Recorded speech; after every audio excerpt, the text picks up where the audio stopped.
Bueno, muchachos, vamos a hablar un poquito del análisis de cargas. Es importante este tema, digamos, porque aquí lo que va a suceder es que ustedes muy probablemente esta semana reciban en su taller de diseño unos estudios de caso, que son proyectos que ya se construyeron y que ustedes van a entrar a analizar. La idea de estos estudios de caso es que ustedes los analicen desde muchas ópticas para hacer un análisis integral del proyecto, para que ustedes entiendan que, digamos, el proyecto arquitectónico no solamente depende del diseño, depende de muchos otros factores, siendo el diseño la columna vertebral. Aparecen factores como la representación, aparecen factores como la técnica, aparecen factores como pues las herramientas de diseño per se, como es, la composición, los ritmos, todo esto. Entonces ustedes van a hacer un análisis de cada uno de esos proyectos. Una parte fundamental de ese análisis es la parte técnica y es la parte que le compete a esta materia. Entonces, en cuanto a la parte técnica, ustedes van a analizar 5 factores.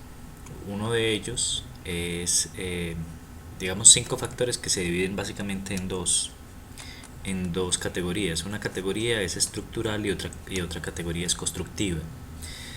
Em, Dentro del análisis estructural, lo que debemos hacer con nuestros proyectos es poder hacer un análisis de cargas, ¿sí? ¿Cómo se hace un análisis de cargas? Ya les explico cómo se hace. Y en la parte de lo constructivo, en la parte constructiva, lo que vamos a hacer es un análisis de la materialidad, ¿sí? De la materialidad y del sistema constructivo. Entonces, básicamente ustedes van a tener que llenar 5 fichas, más adelante se las muestro y les muestro unos ejemplos para contextualizarlos acerca de este tema. Entonces, digamos, esto es una introducción para que entiendan por qué este video trata de explicarles el tema del análisis de cargas. Bueno, una vez hecha esa contextualización, empezaré con el tema. El tema de análisis de cargas es un tema muy importante dentro de cualquier persona que quiera entender el diseño de una estructura, el diseño de una edificación. Tiene que tener en cuenta cómo esa edificación va a manejar sus cargas, ¿sí? Ustedes utilizan mucho el método de las maquetas, pero el problema es que las maquetas y el colbón y la silicona en modelos pequeños resiste mucho. Es decir, ojalá tuviéramos pegantes tan grandes, tan fuertes en la vida real. Pues de hecho los tenemos, lo que pasa es que son muy costosos, pero a veces lo que se logra hacer en una maqueta no es lo mismo que se logra hacer con un modelo real. Es decir, la maqueta te sostiene voladizos en proporción, en escala, voladizos de 5 metros y cosas por ese estilo. Mientras que en la vida real algunas veces lograr eso cuesta mucho, pero técnicamente digamos que es posible. Lo que pasa es que tenemos que recurrir a elementos muy grandes. Para entender eso y para entender el análisis de cargas, voy a hacer una explicación breve. Miren. Muchachos, aquí estoy mostrando las fotografías de unos edificios, ¿sí? Los 3 edificios, esto es un edificio muy convencional, es decir, un edificio con un muro de fachada donde hay digamos unas entradas de luz y ventilación, unas ventanas, pero digamos que es un edificio muy convencional. Aquí ya por este lado vemos un edificio que no es tan convencional, digamos que es una fachada como acristalada, probablemente una fachada flotante. eh, y aquí vemos otra fachada que es también poco convencional, que es una fachada completamente cerrada, ¿no?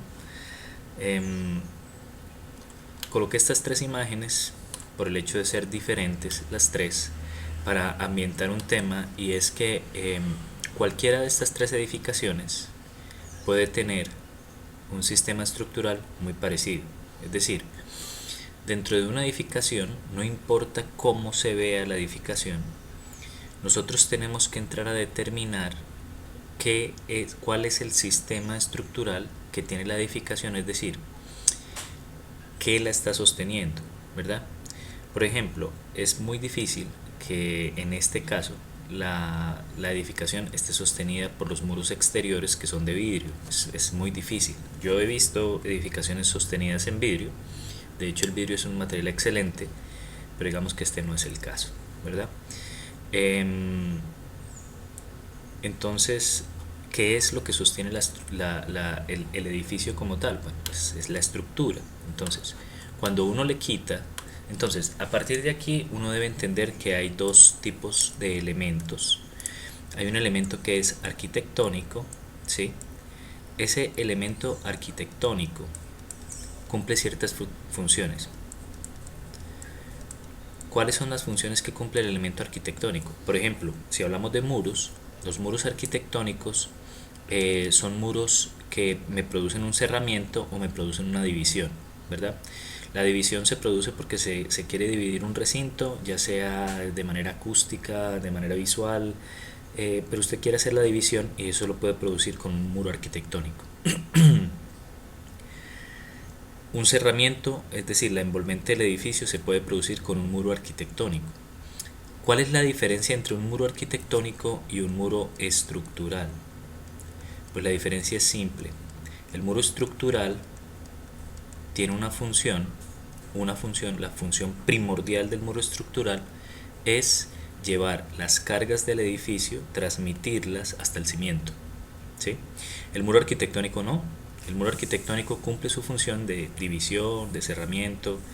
El muro estructural también puede ser un muro que cumple una función de cerramiento y de división, pero su función principal es transportar cargas hasta el cimiento, ¿sí? Entonces ahí aparece la división de estos dos tipos de elementos en un edificio. Los elementos arquitectónicos no manejan cargas,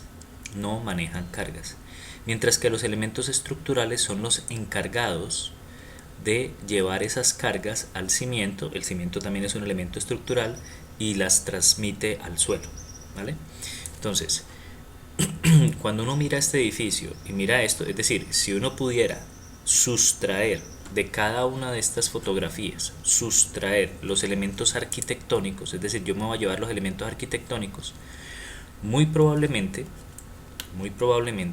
quedaría con algo como esto, o sea, quedaría con un esqueleto, ¿sí? Con un esqueleto que se llama estructura, ¿sí? En este caso, aquí estoy mostrando una estructura aporticada, es decir, compuesta por columnas y vigas. Digamos que esto es una animación, pero aquí está, digamos, el ejemplo real, pero no necesariamente tiene que ser una estructura aporticada, puede ser una estructura de muros, ¿sí? Que es otro sistema estructural, el sistema estructural de muros cargueros. Pero básicamente, si yo retiro lo arquitectónico, los elementos arquitectónicos de una edificación, yo me quedo con esto, con el sistema estructural. Y ese sistema estructural es el que lleva cargas, o el que transmite las cargas al suelo. ¿Qué quiero decir con eso? Que, por ejemplo, si yo acá, en este sector, tengo un muro, ¿verdad?, de cerramiento, que es arquitectónico, y ese muro tiene acá una ventana, cualquier caso como este, por ejemplo, ¿verdad?, parecido a lo que hay aquí arriba. Por muy pesada que sea esta placa, por mucho peso que maneje esta placa, es decir, esto es una placa de concreto que puede llegar a pesar toneladas, ese peso nunca va a ser transmitido al elemento arquitectónico, no va a ser transmitido. El elemento arquitectónico nunca se va a cargar con ese peso. De hecho, el elemento arquitectónico tiene unas dilataciones que lateralmente lo dejan fuera de contacto, pues sí tiene contacto físico, pero fuera de interacción física con las columnas. Y digamos que tampoco hay una gran adherencia o una gran, ¿cómo se dirá eso? Un gran vínculo entre las superficies de contacto entre la viga de arriba y el muro. Simplemente es un mortero de relleno que se le echa en la última hilada que eso no representa ningún tipo de seguridad para transmitir cargas. Entonces este elemento que es arquitectónico nunca va a manejar cargas, ¿sí? Y eso es lo que yo quiero hacer, la diferenciación entre el elemento arquitectónico y el elemento estructural. Entonces, los elementos arquitectónicos no manejan cargas, ¿vale? ¿Quién maneja las cargas acá? Ah, bueno, las maneja la estructura. ¿Y cómo las maneja? Ah, bueno, eso ya se los voy a explicar. Entonces, para entender esto de lo arquitectónico y lo estructural, hay un ejemplo muy bueno de nuestra ciudad, de la ciudad de Medellín, que es este edificio, no sé si algunos lo reconocen, se llama la Biblioteca España, ¿sí? La Biblioteca España es un edificio que se construyó hace unos años aquí en Medellín, un edificio icónico, se volvió muy importante, se ganó muchos premios, digamos por su arquitectura orgánica, porque miren la forma, digamos que no es una forma convencional de un edificio, es una forma muy bien lograda. Este edificio, el material que le colocaron en la fachada es pizarra. Pizarra es una piedra, una roca metamórfica foliada que tiene color negro, entonces se ve así, es muy bonita. Desafortunadamente, lo que sucedió con el edificio, esta es una vista en planta del edificio, esto quedaba en Santo Domingo, una biblioteca muy importante que le servía a mucha gente, que ayudó mucho, digamos, en el proceso social de esa zona. Aquí hay unas fotos. Este proyecto fue galardonado a nivel internacional, pues tuvo muchos reviews muy buenos. El arquitecto que lo hizo, pues ganó mucho prestigio hasta que empezó a pasar esto. La biblioteca empezó a tener este tipo de comportamiento. Ahí vemos la pizarra, ¿sí? las baldosas de pizarra, cómo se están desprendiendo. Creo que debajo de la pizarra habían colocado una capa de parece ser lo que parece ser drywall, que no pienso que hubieran sido tan ingenuos de colocar drywall debajo de esto, pero de pronto sí lo que colocaron fue superboard, que es fibrocemento. Pero lo que quiero mostrar con esto, esto vale la pena una clase hablar de esta estructura, de lo que pasó con la Biblioteca España, porque actualmente la han tratado de recuperar y ya le han encontrado muchos más problemas. Lo que quiero mostrar con esta imagen es que miren la diferencia de los dos edificios. En realidad, la Biblioteca España era un edificio convencional, al cual le colocaron una envolvente que es completamente arquitectónica, ¿sí? Esta envolvente arquitectónica empezó a sufrir deterioro, daños por un mal proceso constructivo, es decir, muy probablemente la escogencia de los perfiles que se utilizaron para esta estructura metálica que está alrededor del edificio y es el que crea la volumetría tan diferente, pues tan llamativa del proyecto. No resistió el peso mismo de la pizarra, es decir, empezaron a haber movimientos dentro del edificio que hicieron que estos paneles que soportaban la pizarra, la pizarra estaba enchapada en esos paneles, los paneles se empezaron a mover, el agua se empezó a filtrar, el agua deterioró aún más el panel, empezaron a caer pedazos de pizarra al piso, empezó a verse la estructura y les tocó desmontar toda la envolvente. Les tocó deshabilitar prácticamente el edificio y actualmente se encuentra creo que incluso en condiciones peores. Se han hecho proyectos para rehabilitarlo y no ha sido posible. Bueno, vale mucho, es decir, ya tiene afectaciones estructurales, eso no fue lo que causó el primer daño, pero digamos que es como una investigación que se le hace al edificio, se encuentra que hay afectaciones en la estructura, entonces ya su reparación es más costosa. Lo que les quiero mostrar acá es que digamos que la envolvente del edificio no es la que está asumiendo las cargas, es decir, no importa la forma del edificio, o sea, la forma del edificio, un edificio se puede mimetizar, se puede esconder de muchas maneras, Pero miren que por dentro de un edificio tan sofisticado y tan extraño, lo que es un edificio normal, lo que hicieron fue simplemente disfrazarlo con una envolvente que es muy llamativa, pues que tiene sus virtudes y su logro arquitectónico, pero que por dentro simplemente es un edificio común y corriente. Entonces miren que hay unos muros, aquí hay unos muros, unos sistemas de muros y algunas columnas que son las que en realidad asumen la carga de la edificación. Entonces, por muy rara y muy extraña que parezca la estructura o la capa exterior del edificio o del, o del dispositivo arquitectónico, uno siempre debe como buscar cómo se está sosteniendo la estructura desde el punto de vista del análisis de cargas, cómo se está sosteniendo. O sea, eh, si a mí no me muestran esta parte de adentro y me dejan ver solo la fachada, yo pensaría que, pues la verdad no sabría qué pensar, o sea, no sabría qué decir de cómo se está sosteniendo, tendríamos que entrar a analizar. Uno podría pensar, bueno, no, eso es concreto, que lo enchaparon y entonces son muros de estructurales, pero no, es un edificio convencional, muy convencional, que tiene una estructura, un exoesqueleto, que aparentemente no estuvo bien diseñado y por eso la fachada. Pero es que creo que ni siquiera fue el exoesqueleto el que falló. Lo que falló fue la postura de la pizarra que empezó a filtrar agua, deterioró los paneles y empezó a generar todo el deterioro. La cuestión es que el edificio de adentro tiene una estructura con columnas y muros, y esa estructura es la que asume las cargas. En realidad los paneles de afuera solamente manejaban las cargas, los pesos propios, es decir, solamente el peso de la pizarra. Ese peso propio fue suficiente para que fallara, pero las cargas de la edificación no están siendo asumidas por ningún tipo de estructura externa, están siendo asumidas por la estructura interna. Entonces, ¿cómo sucede eso de las estructuras? Pues es simple, ¿no? O sea, ¿quiénes participan en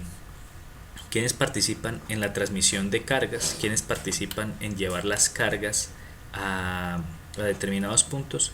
Pues solamente los elementos estructurales, ¿sí?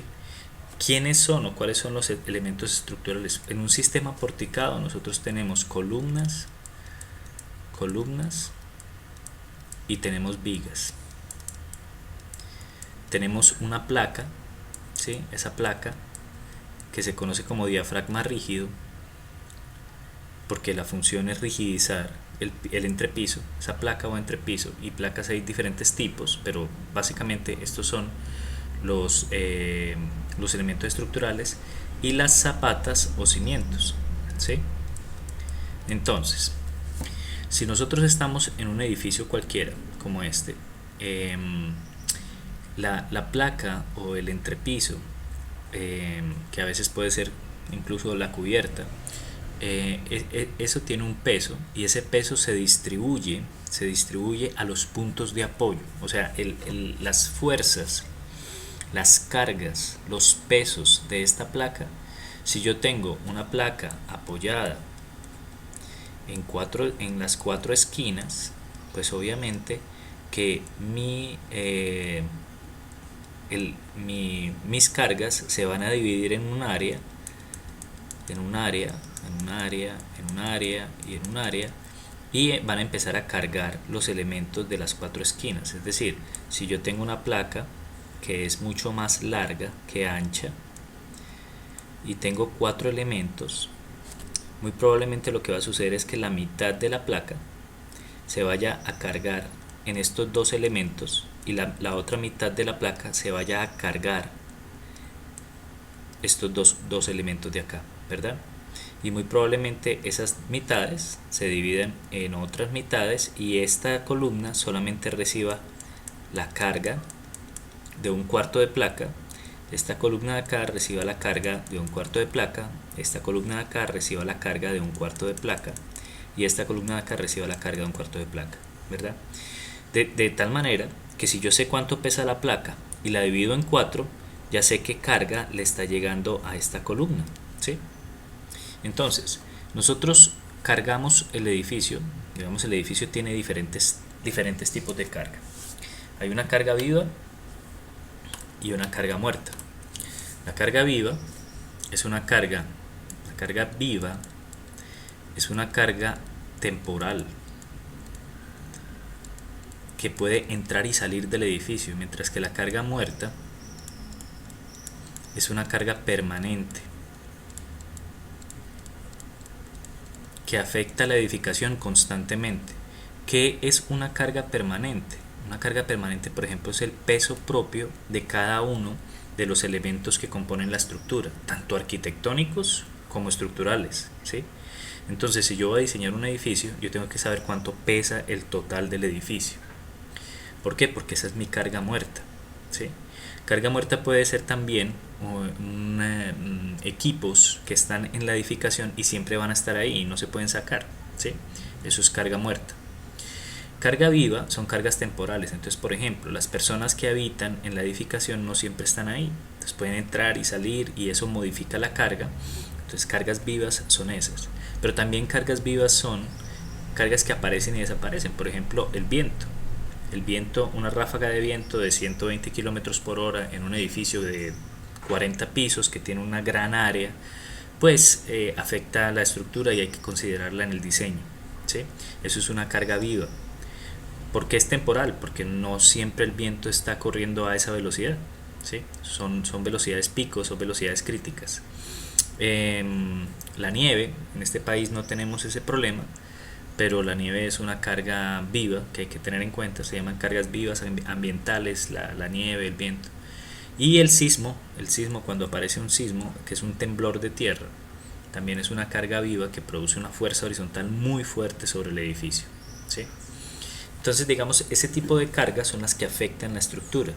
Y todas esas cargas deben ser manejadas por la estructura, no por elementos arquitectónicos, sino por la estructura.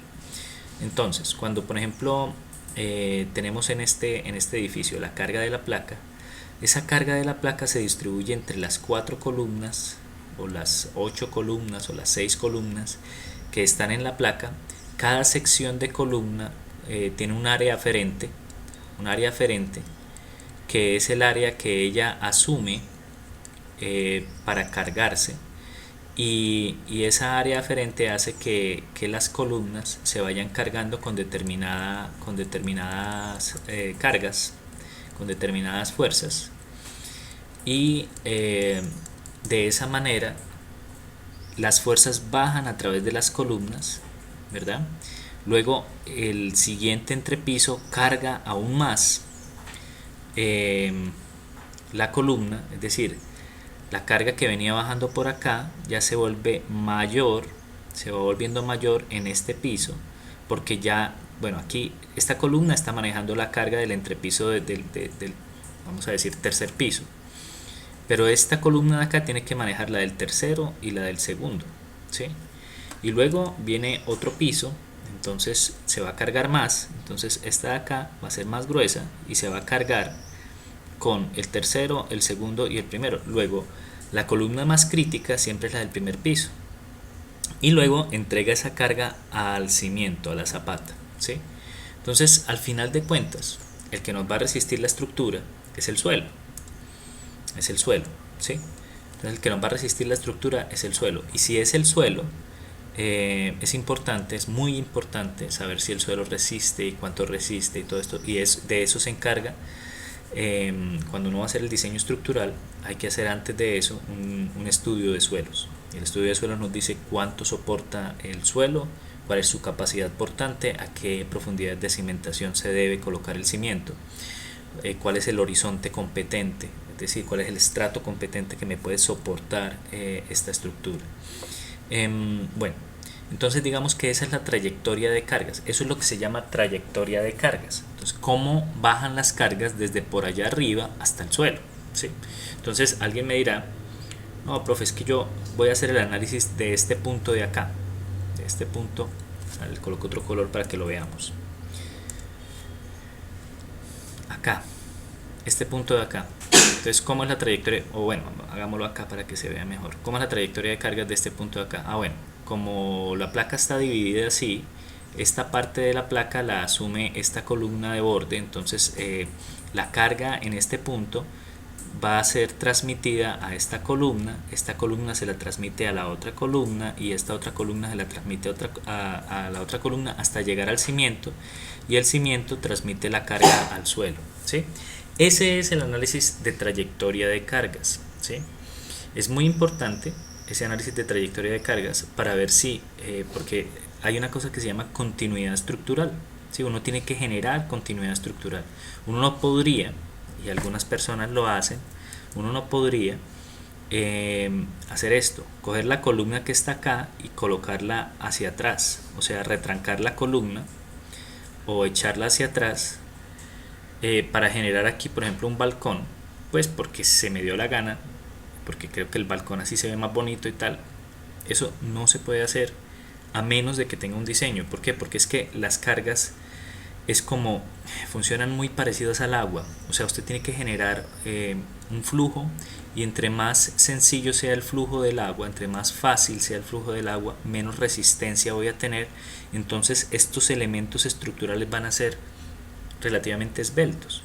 Pero si usted hace esto, usted le está quitando, o sea, voy a pintarlo con otro color, usted le está quitando la posibilidad, a ver, la carga empieza a bajar por acá, baja por la columna y aquí ya no hay columna. Ella tiene que girar 90 grados para buscar una columna y girar 90 grados otra vez para llegar a esta columna, girar 90 grados y girar 90 grados acá. Esto es un poco crítico. Este punto, este punto, este punto donde gira 90 grados, lo ideal es que una carga fluya, que vaya en un flujo y no que tenga que cambiar de dirección cada rato, ¿sí? Estos cambios de dirección en términos económicos son costosos. Usted tiene que rigidizar esta placa, o sea, esta placa ya no puede ser de 30. Si usted hace eso, de pronto le tocaría hacerla de 45, hacerla más rígida para que le resista esto, ¿sí? Entonces, digamos que esto es técnicamente posible, pero usted tiene que empezar a reforzar otros elementos. ¿Por qué? Porque empiezan a aparecer otros esfuerzos acá, ¿sí? Entonces la idea de un flujo de cargas es que el flujo de cargas sea continuo, que haya continuidad estructural, que digamos que sea una trayectoria recta, es lo ideal, pero si no se puede, pues aparecerán elementos más robustos que nos puedan resistir esta concentración de esfuerzos, ¿vale? Eso es lo que se conoce como trayectoria de cargas en una edificación. Entonces ya sabemos qué es la trayectoria de cargas. Entonces el camino de las cargas, que es lo mismo, es esto. Entonces ustedes tienen la placa, esa placa tiene unas posibilidades de transmitir la carga al cimiento y el cimiento le transmite la carga al suelo. Entonces miren que aquí hay columnas, aquí hay vigas, aquí hay muros y aquí hay losas, ¿verdad?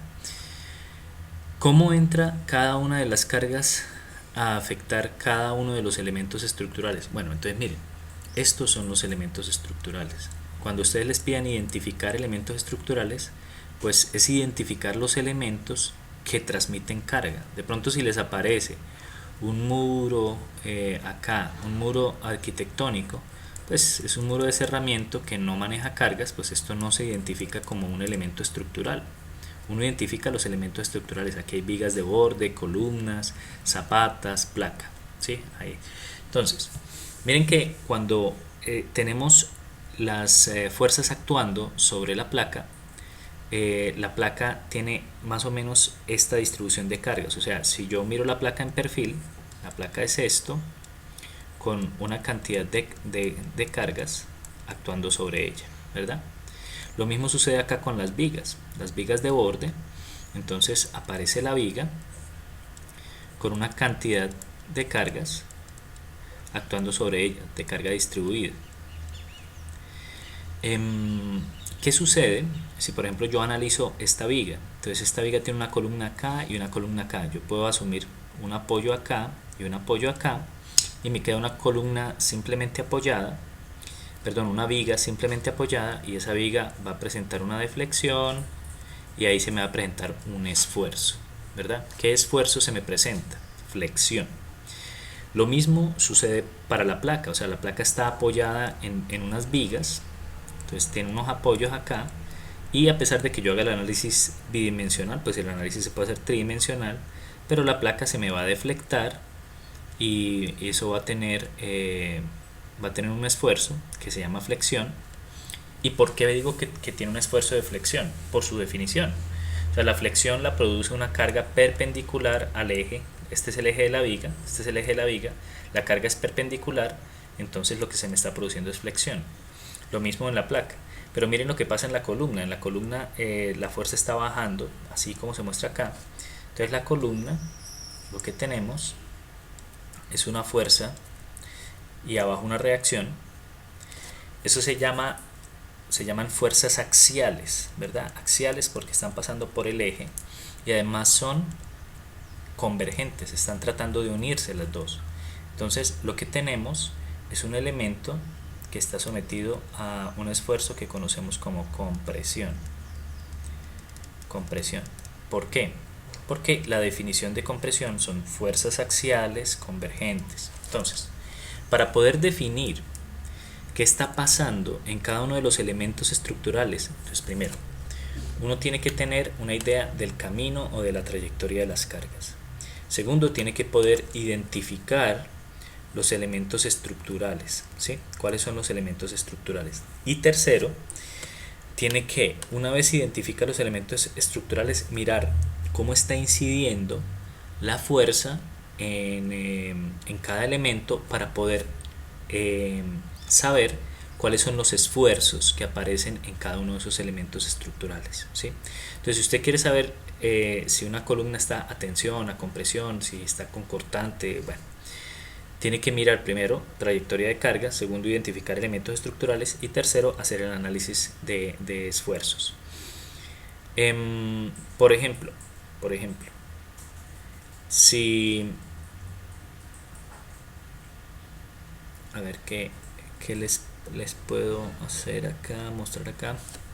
Si por ejemplo hablamos de una fuerza sísmica, ¿sí? O sea, apareció el sismo viene aquí por el suelo con una fuerza horizontal, entonces ya la edificación tiene estas fuerzas, pero adicionalmente tiene la fuerza de sismo que usted la aplica en cada una de las placas, ¿sí? La aplica en cada una de las placas. Entonces ya esa fuerza de sismo, si yo analizo la columna, entonces la columna va a aparecer empotrada en el piso, es decir, tiene un empotramiento por la cimentación. Aquí tiene una placa, pero aquí me aparece una fuerza horizontal y aquí me aparece una reacción a esa fuerza horizontal, y eso es una fuerza perpendicular al elemento, es decir, el elemento columna tiene un eje acá y tiene una carga perpendicular, pero esa carga no me produce flexión porque es una carga súbita. ¿Qué es lo que me produce? Me produce cortante. Entonces aquí se presenta el cortante en la columna para el evento del sismo. Cuando el sismo no está, la columna sigue estando simplemente sometida a compresión, ¿sí? Entonces ese es el análisis de esfuerzos. Para hacer ese análisis de esfuerzos hay que entender exactamente cómo funciona cada uno de los esfuerzos. Entonces yo aquí los tengo enunciados, son 5 esfuerzos: tracción, compresión, flexión, cortadura o cortante y torsión, ¿sí? Entonces ya en el próximo video miramos exactamente cómo definimos cada uno de ellos para poderlos utilizar.